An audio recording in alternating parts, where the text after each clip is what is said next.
listening to your music, to me personally, I feel like you have grown in your mindset, your approach to making music. It seems like you're more responsible with your words that you choose to use, the message that you choose to put out there. So, what caused this increase in the consciousness of what you're choosing to say, or the enlightenment in what you're choosing to say or put out there into the world?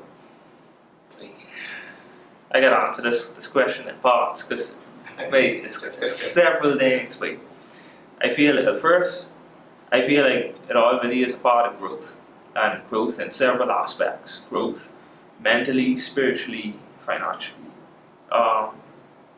Let's take it back to when I first started rapping. It's 2007. I was like, 14, 13, going on 14. Alright.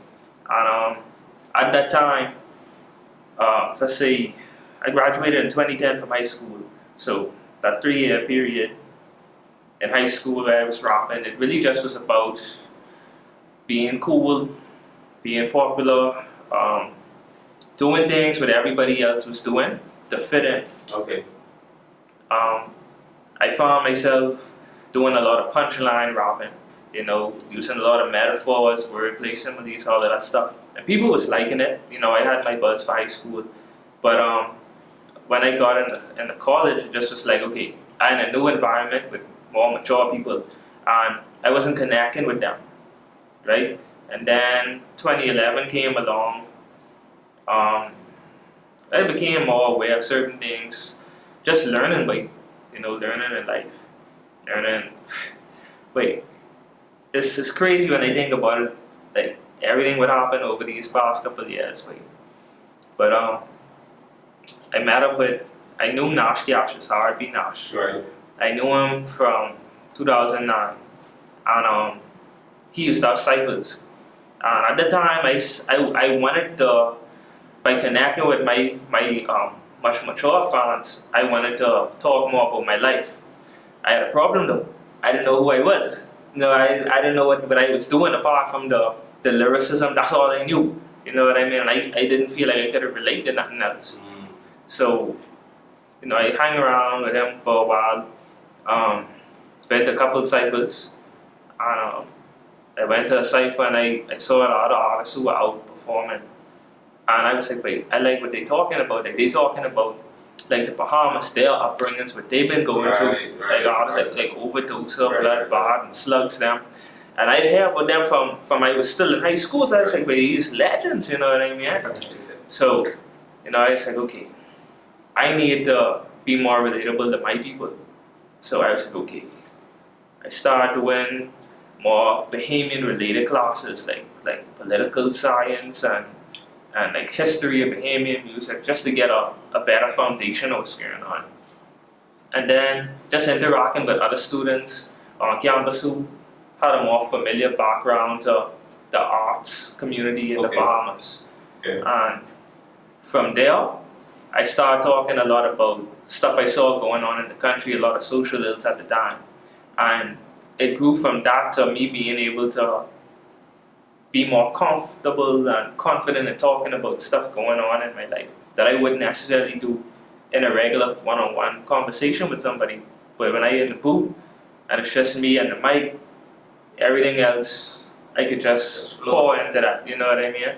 So I feel like spiritually, apart from hanging with friends and having positive influence of people around me, spiritually, but you got people with different religious backgrounds in school. Like you got people who believe in Hinduism and Buddha, and you got Muslims and you got atheists, and being around them just opened my mind or opened my perspective to people and their beliefs. And to me, I took it as a challenge to ground myself in my faith so that I don't be easily persuaded into something I may not be aware of. So taking that initiative to equip myself religiously, the people who I hang around,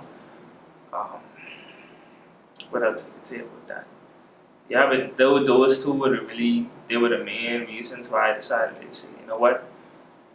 I could try to change my message, because anybody could do that whole lyricism type vibe, right? But everybody can't tell your story. Right. And if they could, it ain't authentic, because only you could tell your story. Right. So I was like, you know what? This me, I could put it out there, this my canvas, and I could design whatever, however I want to. And that was just my move going forward from then to now. And the good thing is, you may be talking about your life, but things change over years. What I rapping about now, I wasn't rapping about last year or 2 years ago. So how was that new message, that new Dunna, how was that received?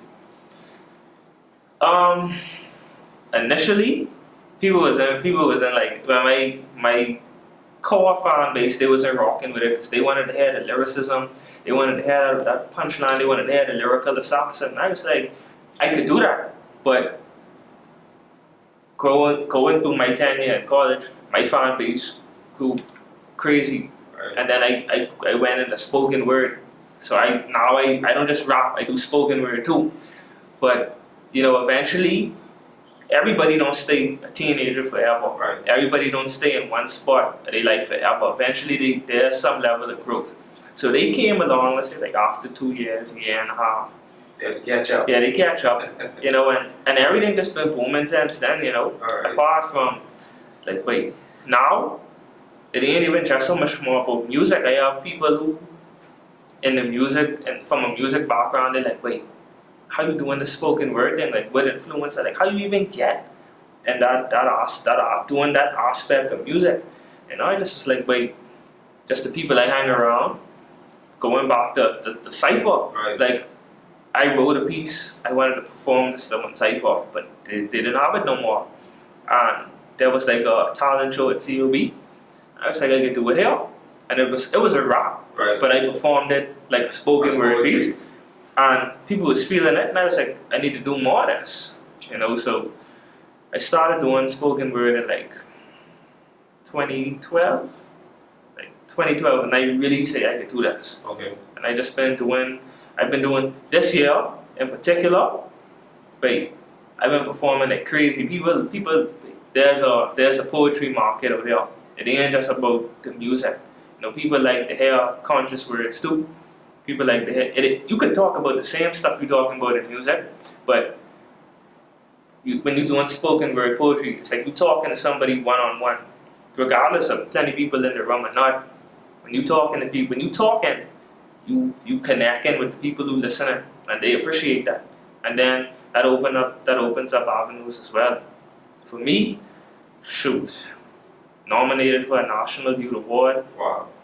Congratulations. Thanks. Talking to people who I never thought I would have been, even able to be in the same room with them, sitting at the same table. And that's without my network, my fraternal background, or hanging around with certain friends. That's just off of talent and the work I put in. Right. Right. That just got me like in a wild state, because That's good though. I never thought I would have been doing that. Like poetry, like I got some people now who listen to my stuff and be like, wait, when you start doing poetry? Your gifts making a way for you and placing you before kings in so many words. So I want to ask you now, rest in peace, Nash. Just because you said y'all ride around together, y'all spend some time together. So a couple times I met him. If I could describe him in one word, it would be confident. Very, very. So, any jewels he drop on you, any words of wisdom that you think you could share with viewers? Just to be the best you could be. All right. Just be the best you could be. But just to be the best. If not the best, not just the best you could be, but to be the best, period, undisputed. So you use confident to describe it, I use undisputed. I use that just to give it your all, and however the chips fall, it's how the chips fall. All right.